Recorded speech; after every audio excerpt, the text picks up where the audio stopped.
नमस्कार, good morning. प्रखर GS के इस वीडियो सेशन में एक बार फिर आप सभी का स्वागत है। इस वीडियो के माध्यम से हम लोग पिछले 16 फरवरी से 22 फरवरी तक के महत्वपूर्ण करंट अफेयर्स एमसीक्यू की चर्चा करेंगे।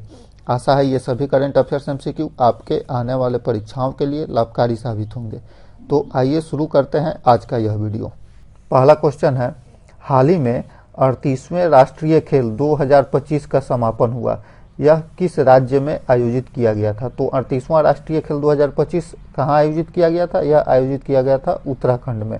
38वां राष्ट्रीय खेल का आयोजन उत्तराखंड में हुआ था, उत्तराखंड के देहरादून में। उत्तराखंड के देहरादून में प्रधानमंत्री मोदी ने इसका उद्घाटन किया था 38वें राष्ट्रीय खेलों का। और यह जो 38वां राष्ट्रीय खेल, इसका जो शुभंकर था, शुभंकर का नाम मौली था। 38वें राष्ट्रीय खेल के शुभंकर का नाम मौली था। और इस खेल का जो टैग लाइन था, संकल्प से शिखर तक, संकल्प से शिखर तक, इस 38वें राष्ट्रीय खेल का यह टैगलाइन था। और यह आयोजित किया गया था उत्तराखंड में। इस 38वें राष्ट्रीय खेलों की जब बात करते हैं तो इस 38वें राष्ट्रीय खेल की पदक तालिका में पहला स्थान जो प्राप्त हुआ है, पहला स्थान प्राप्त हुआ है सर्विसेज को। सर्विसेज को पहला स्थान प्राप्त हुआ है, पदक तालिका में पहले स्थान पर रहा है, जिसे 68 गोल्ड मेडल प्राप्त हुए हैं, 26 सिल्वर मेडल, 27 ब्रॉन्ज मेडल, जो टोटल इसको मेडल मिला है 121। दूसरे नंबर पर रहा है महाराष्ट्र। राज्यों की जब बात करते हैं तो दूसरे नंबर पर महाराष्ट्र का स्थान रहा है। महाराष्ट्र ने 54 गोल्ड, 71 सिल्वर, 76 ब्रॉन्ज के समेत 201 मेडल, टोटल 201 मेडल प्राप्त किए हैं। जबकि तीसरे स्थान पर रहा है हरियाणा। तीसरे स्थान पर हरियाणा रहा है। हरियाणा ने 48 गोल्ड मेडल प्राप्त किए हैं, 47 सिल्वर मेडल तथा 58 ब्रॉन्ज मेडल के समेत 153 इसके टोटल मेडल की संख्या है। और इस 38वें राष्ट्रीय खेल में जब बिहार की बात करते हैं तो बिहार का स्थान 29वां रहा है। बिहार 29वें स्थान पर रहा है। बिहार को 1 गोल्ड मेडल मिला है, 6 सिल्वर मेडल मिला है और 5 ब्रॉन्ज मेडल समेत टोटल 12 मेडल बिहार ने प्राप्त किए हैं और 29वें स्थान पर रहा है। 1 गोल्ड, 6 सिल्वर और 5 ब्रॉन्ज मेडल। नेक्स्ट क्वेश्चन है, निम्न में से किस कंपनी ने भारत और अमेरिका के बीच लगभग 50,000 किलोमीटर लंबी अंडर सी केबल मतलब कि समुद्र के अंदर केबल बिछाने की महत्वाकांक्षी परियोजना की घोषणा की है? सही उत्तर ऑप्शन नंबर सी, मेटा ने। फेसबुक की पेरेंट कंपनी है मेटा। तो मेटा ने भारत और अमेरिका के बीच लगभग 50,000 किलोमीटर लंबी अंडर सी केबल बिछाने की महत्वाकांक्षी परियोजना की घोषणा की है। यह जो घोषणा मेटा ने, यह जो अंडर सी केबल बिछाने की जो परियोजना की घोषणा की है, इस परियोजना का नाम रखा गया है वाटर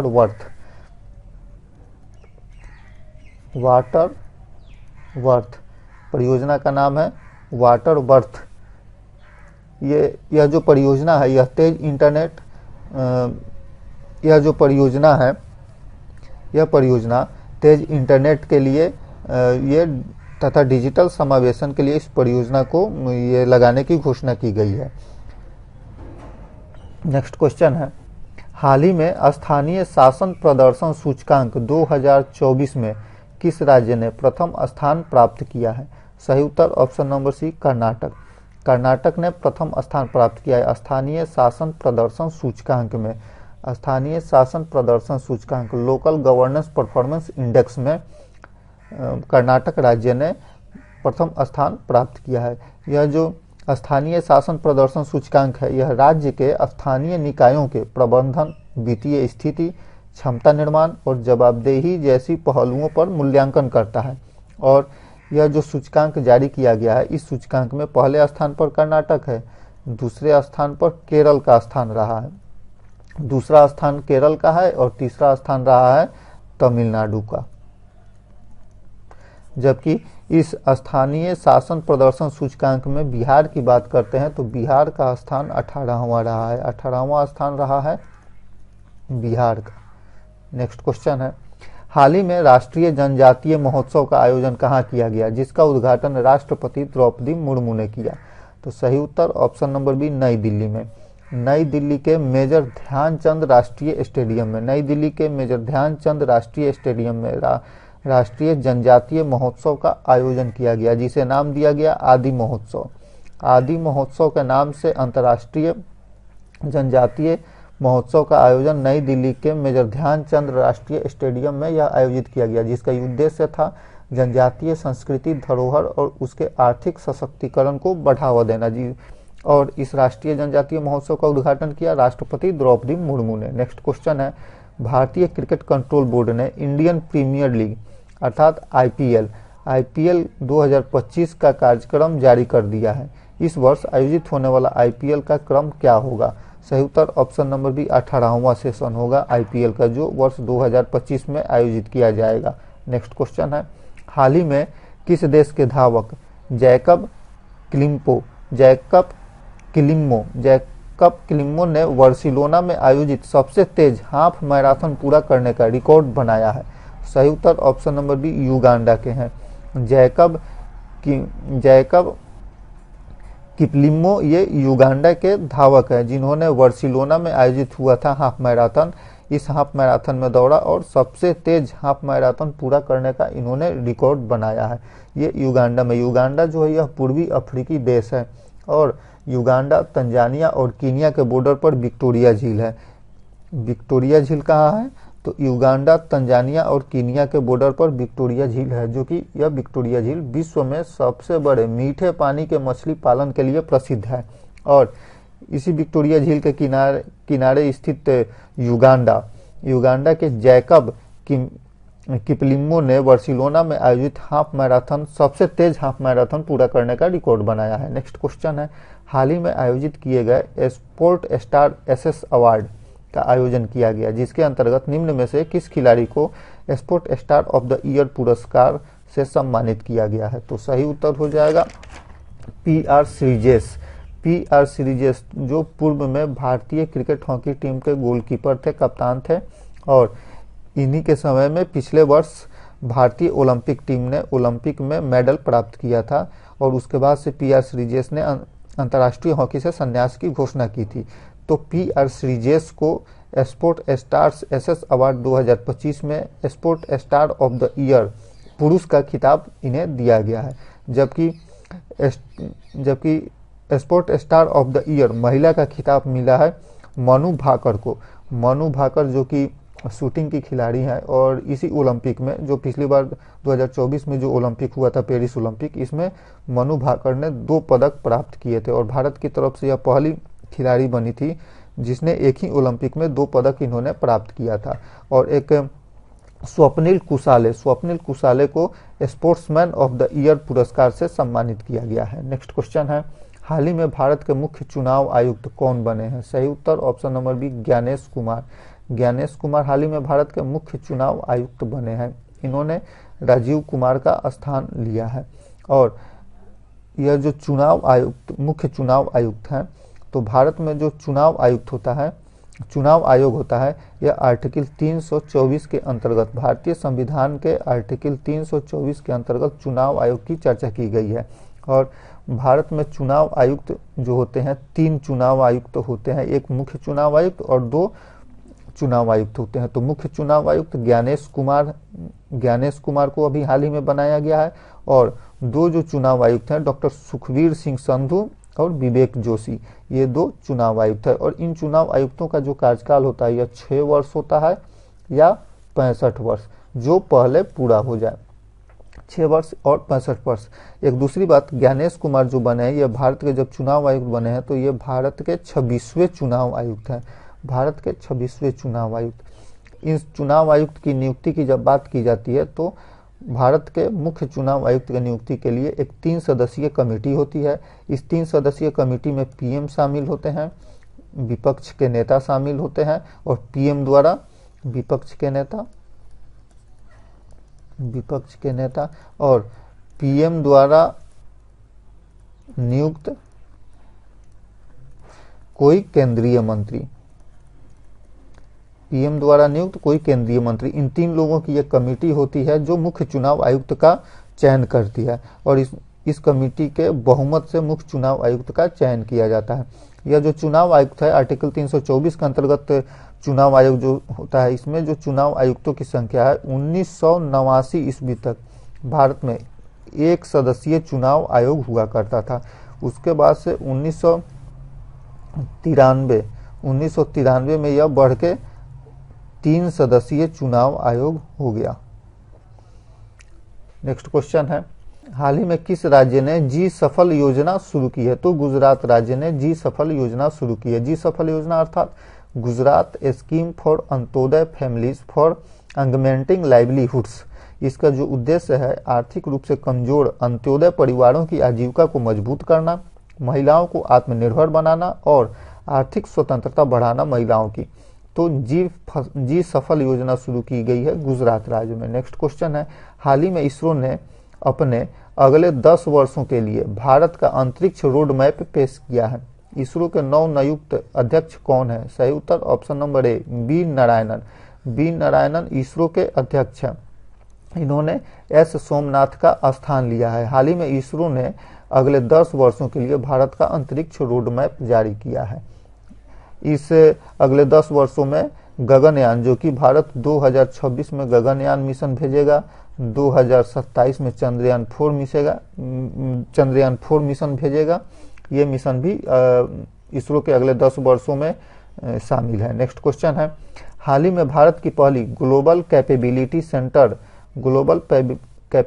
सेंटर नीति 2025 किस राज्य ने पेश की है? सही उत्तर option number D Madhya Pradesh ने। हाल ही में मध्य प्रदेश ने ग्लोबल कैपेबिलिटी सेंटर नीति 2025 पेश की है, जिसका उद्देश्य है बहुराष्ट्रीय कंपनियों को आकर्षित करना। इस ग्लोबल कैपेबिलिटी सेंटर नीति के अंतर्गत मध्य प्रदेश के शहर इंदौर, भोपाल और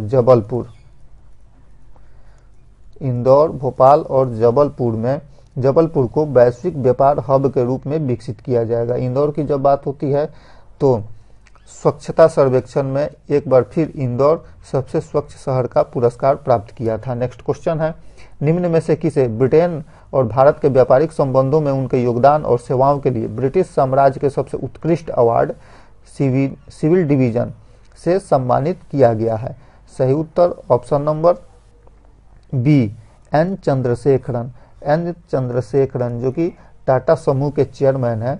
एन चंद्रशेखरन टाटा समूह के चेयरमैन हैं। इन्हें ब्रिटेन के द्वारा ब्रिटिश साम्राज्य के सबसे उत्कृष्ट अवार्ड सिविल डिवीजन से सम्मानित किया गया। इसे नाइटहुड भी कहा जाता है, नाइटहुड अवार्ड भी कहा जाता है, जो एन चंद्रशेखरन को दिया गया है। नेक्स्ट क्वेश्चन है, हाल ही में राष्ट्रीय स्वयंसेवक संघ अर्थात आरएसएस ने नई दिल्ली में अपने मुख्यालय के नए भवन का उद्घाटन किया है। इसका नाम क्या रखा गया है? तो सही उत्तर ऑप्शन नंबर सी केशव कुंज। नई दिल्ली में आरएसएस का जो नया मुख्यालय बना है, जिसे केशव कुंज कहा गया है, केशव कुंज नाम दिया गया है। केशव कुंज में 3 विशिष्ट टावर बनाए गए हैं, साधना टावर, प्रेरणा टावर और अर्चना टावर। यह जो साधना टावर है यह प्रशासनिक कार्यों के लिए इस्तेमाल किया जाएगा साधना टावर को। प्रेरणा टावर में जो आरएसएस के पदाधिकारी होते हैं उनके पदाधिकारियों के लिए यह आवासीय टावर है, जबकि अर्चना टावर भी आवासीय टावर है। यह आरएसएस के कार्यकर्ताओं के लिए आवासीय टावर है। जब आरएसएस की बात हो रही है तो आरएसएस की स्थापना हुई थी 1925 ईस्वी में और इसके जो संस्थापक थे केवी हेडगेवार थे। नेक्स्ट क्वेश्चन है, गूगल ने भारत में अपना सबसे बड़ा ऑफिस कैंपस खोला है, जिसका नाम क्या है? सही उत्तर ऑप्शन नंबर सी अनंत। गूगल ने भारत के बंगलुरु में अपना सबसे बड़ा ऑफिस कैंपस खोला है और जिसका नाम रखा है अनंत। नेक्स्ट क्वेश्चन है, हाल ही में नई दिल्ली की मुख्यमंत्री कौन बनी है? सही उत्तर option number D Rekha Gupta.